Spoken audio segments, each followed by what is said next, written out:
How did you come to the decision to choose Bruce? Well, Bruce and I had conversations about his involvement in my campaign previously, and it's clear to say he's someone that I've known for a long time and that I've admired for his knowledge and skills. Over the course of the weekend, quite a few candidates came forward, which I was really excited about.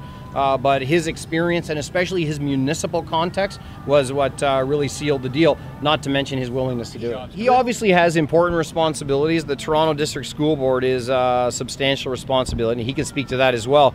But it's a part-time role. They pay about $30,000 a year to the chair. And I'm going to buy the rest of his time, and that's also why we've made sure that we've got extra resource coming on board in the form of a deputy campaign manager. I think that this will allow Bruce to do the important work that he has to do there and to fulfill those important responsibilities. Cool. We also announced that we have appointed a deputy campaign manager. Her name is Amanda Klein, and you'll come to see her and know her. An accomplished young woman, a lawyer from Bay Street, who's been helping me in areas of the campaign. She's impressed me, and I'm excited that this 1-2 punch is going to help to take us over the top in this important election for the City of Toronto. Are you concerned that Bruce is going to be stretched too thin over these two big jobs? He obviously has important responsibilities. The Toronto District School Board is a substantial responsibility. He can speak to that as well. But it's a part-time role. They pay about $30,000 a year to the chair. And I'm going to buy the rest of his time, and that's also why we've made sure that we've got extra resource coming on board in the form of a deputy campaign manager. I think that this will allow Bruce to do the important work that he has to do there and to fulfill those important responsibilities. Any comments with Adam Giambroni's decision not to run for council and leaving the chairmanship of the TTC next fall? Well, Adam is an impressive young man, one of the more gifted members of City Council. He's demonstrated at an age things that I hadn't achieved, and I have no doubt if he has an interest in being in politics on the long term, there will be lots of opportunities for someone like Adam Giambroni to be involved in public service. That he's decided to step out of politics at this point is a personal decision that I'm sure was difficult to come by, but we just want to offer him all the very best. I know that he's someone that has worked tirelessly on behalf of the things that he believes in, and it'll make for a very interesting race in that ward, that's for sure. You've repeatedly called on him to step down, though. Should he step down now? Well, you know, I'm of the opinion overall that the TTC's got a little bit too much political involvement in its operations, and I think he's part of that style. I don't have the power to get him to step down, only to encourage it, and I stand by those comments, but the campaign draws nearer, and I think the campaign will be a chance to talk about what is the model for governing the Toronto Transit Commission. I'm personally of the view that we should have a board there that's got more skills than just politicians. George, you have some fun with about sports. Name names. No, I'm just kidding. Well, obviously the race for mayor in Toronto is going to be a competitive race. There's something like close to 30 candidates that are running.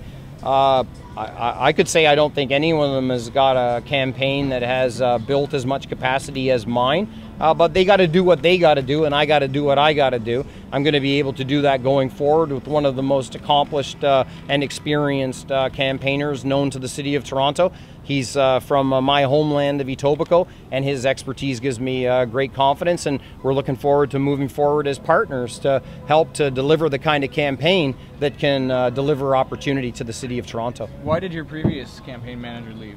Well, you know, Jeff Bangs is somebody that came into that role through my encouragement 3 or 4 months ago.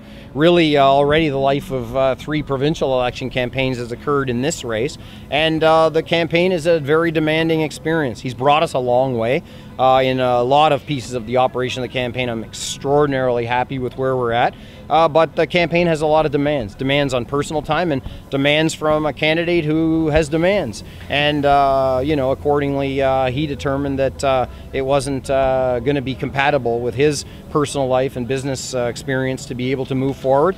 And tonight I thanked him to rousing applause from those that have had the chance to work alongside him, and we'll always value him and the work that he's done to bring us to this stage, and now we get to take it to the next level. George, what about these possible bike lanes on University Avenue? Well, you know, I'm of the opinion that in a city like Toronto, you have to have an integrated transportation plan that isn't about pitting one form of transport against another.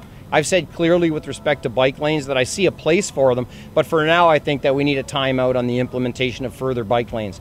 If the city has financial resources to dedicate this year to bike lanes, I think they could easily find some places where the quality and safety of existing bike lanes could be enhanced. Sherbourne Street, as an example, is a place where anyone riding a bike in a bike lane puts themselves at risk because the road is like a corduroy road. So my position is no more bike lanes at present. Develop an integrated transportation plan that has all forms of transport involved. And if you're in a hurry to do something about bike lanes this summer, let's improve the quality and the safety of the ones that we already have and encourage more people to take advantage of them. Thanks, everybody. Right, I'll leave Bruce in your capable hands. Thank you. Thanks. So Bruce, Okay, what yep. led you to this decision? Why did you volunteer yourself? Well, I've been working for George since January in volunteer capacity. I chaired his organization and community outreach committee, and we've been chatting off and on over the past couple of days, and it's something that I thought I could do. We've worked together off and on for 15 years on different political campaigns, so we have a good relationship, and it just felt right. I think it's important for the city.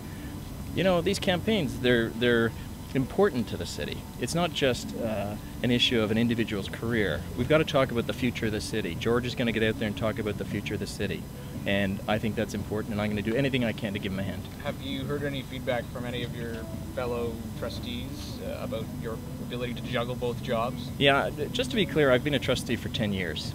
I've got a pretty good feel for the rhythm of the job. I've been chair since December, and I've got a pretty good feel for the rhythm of the job. It's a part-time job, and I've made a commitment to do that on a part-time basis. I did consult with a couple of colleagues before taking it on, and you know, people are supportive. There's a real nexus or a connection between city issues and school board issues. So, you know, I have to maintain the separation in terms of my public policy role or public office role, but I have a pretty good feel for the issues. When you talk about unleashing George, what does that mean? Well, you know, I think it's important that we talk about the future. And I think it's important that George be allowed to get out there and talk about the future of the city. There's been a lot of talk about the past. There's a lot of talk about, you know, the budget this week or this issue at City Hall or what's the Miller administration doing. And I think at some point we've got to turn this and talk about where we're going to go. So that's an important part of it. I've chatted with George about that. And he's aching to do it. He's aching to get out there and talk. So I think you'll see in the coming weeks a lot more George. We need more George. So why hasn't it happened so far? Well, I guess the rhythm of the campaign. You do try and get a lot of ducks lined up before you go public with certain things. We're at the point now, and Jeff Bangs has done a fantastic job getting the campaign to the point that it's at right now. I think in terms of policy development and fundraising, all the internal administrative things, the campaign organization, it's in good shape.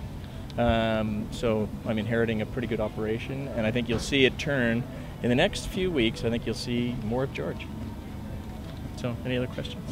Good. Great. Thank Okay, you. good. Thanks, guys.